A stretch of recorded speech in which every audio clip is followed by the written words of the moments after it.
Hey everybody, Kenny Jang here again with the Church Butler Lunch and Learn. This is where we bring in super handsome experts for you to learn and soak up so much goodness and genuine truth from. Today we've got another, just a really good friend of mine, but the handsomest New Yorker that I know. Nils Smith, welcome today. Kenny, thanks for having me, and thanks for the compliment. I'm glad to be your handsomest friend.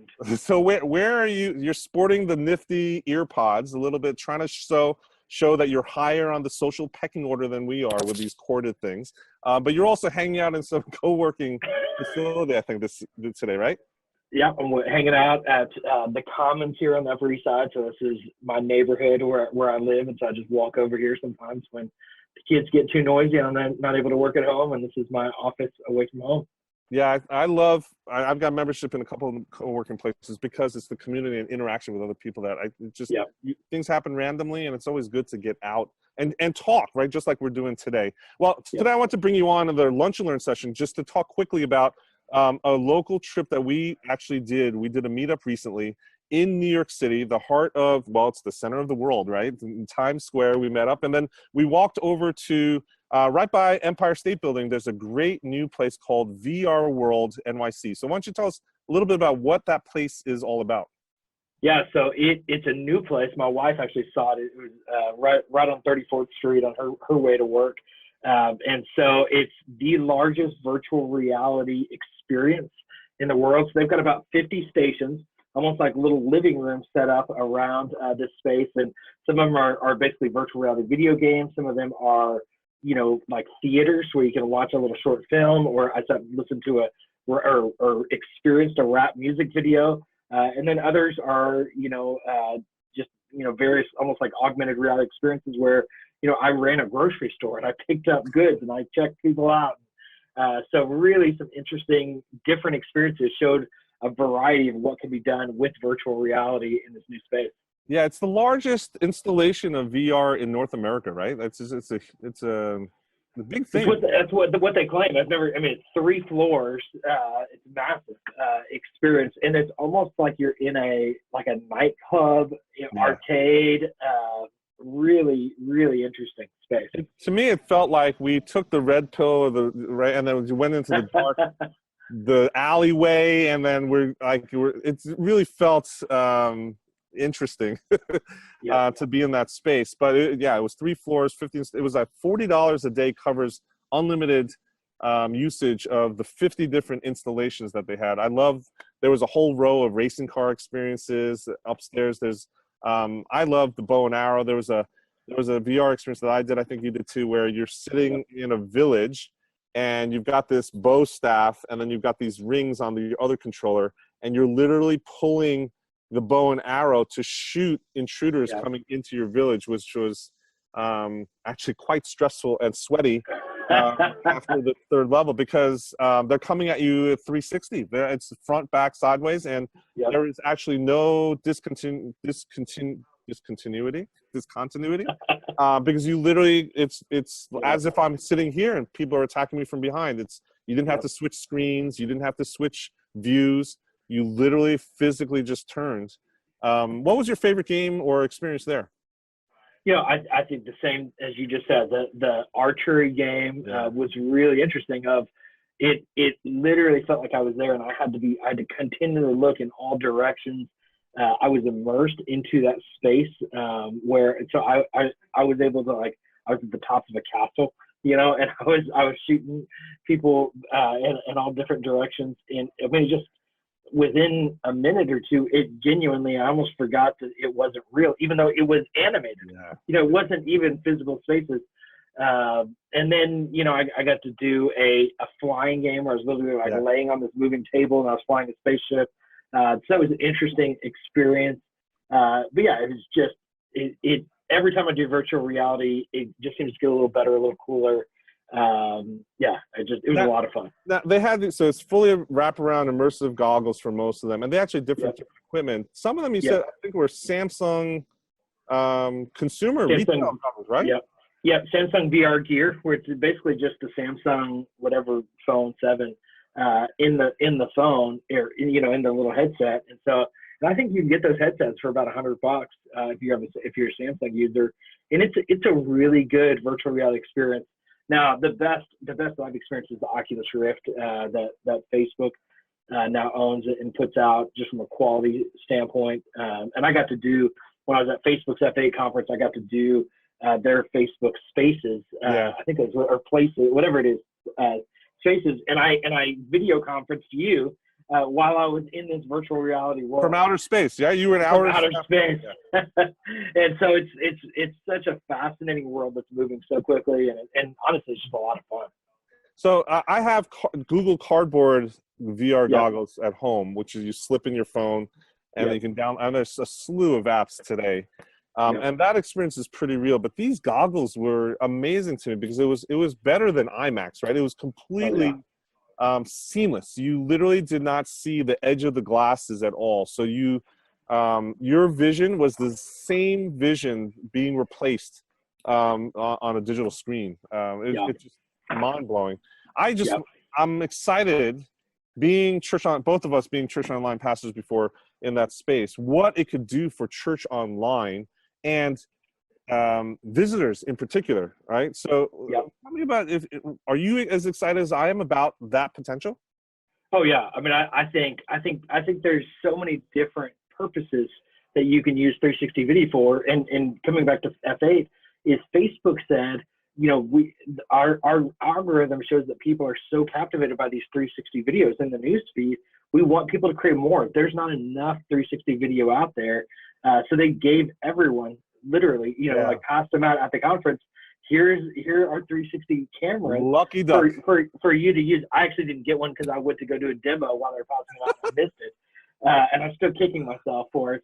But it really is, it's fascinating to see how they're just trying to get people to use it. And I think as you do it, I think you can capture, a worship service. I think you can do a tour of your, facility, like almost like, here's what it's going to be like to visit our church, and you actually literally walk through the front doors and into the worship center, and somebody can almost feel like, okay, that's what it's going to be like to go there. Or you can do a walkthrough around your offices. There are endless, or here's what it's like in a small group. There are endless opportunities in how you can utilize this technology or this new video experience. And so where video currently is a rectangular shape, and you picture an image into that, it's now all directions, which creates complications as we've always known it, but it creates even greater opportunities than we've never known as well. And so it's really just such a fascinating technology and just a means to view and experience, and it's kind of a choose your own experience. So if you're in church, you could choose to look at the pastor, you could choose to look at the screen, you could choose to look at the person behind you or next to you. You choose your experience, and that's really an interesting opportunity where if you're watching church online currently, you choose the experience that the camera guy or the producer chooses, because they're picking what camera you're looking through, they're picking what angle it is, and so it's really a fascinating medium that I'm so excited about. So I think there's two things that I think this happened. One is it's going to increase the ability for you to share with visitors that are not at your church what actually goes on during Sunday worship services or any other meeting or any other events.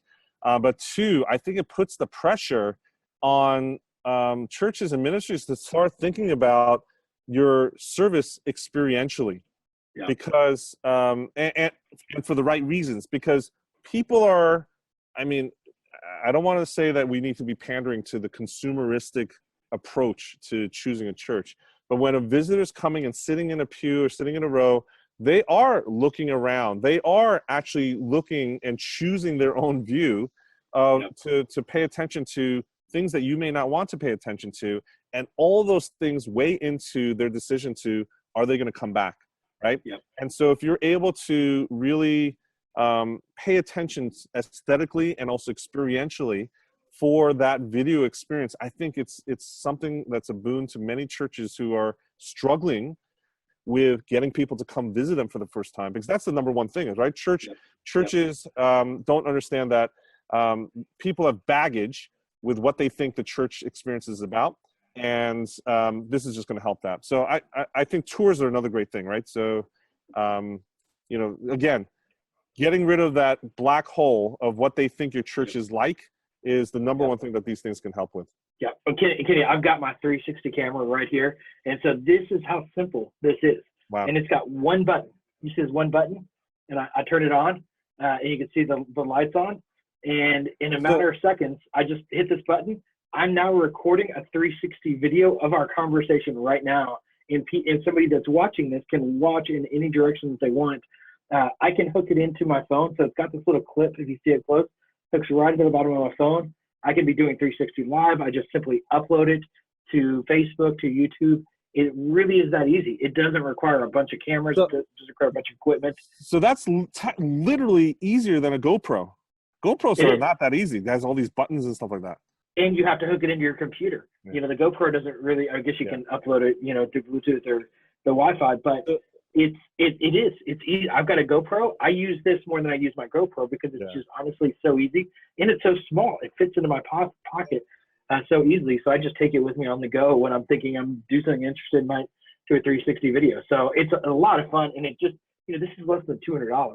Yeah. And so while that's not cheap, it is affordable, and so the barrier to entry in this space is not. If you have an iPhone and you can afford $200 for a camera, which most ministries I think should. It can be a stretch for some, but most can. And then I would say too, like if you're a youth pastor, if you're in the space, I think the creativity that a teenager is going to come up with from a filmmaking opportunity around this, I just cannot wait to see what people do. This is cutting edge technology, but it's also very affordable and accessible to anybody, and it's not that complicated.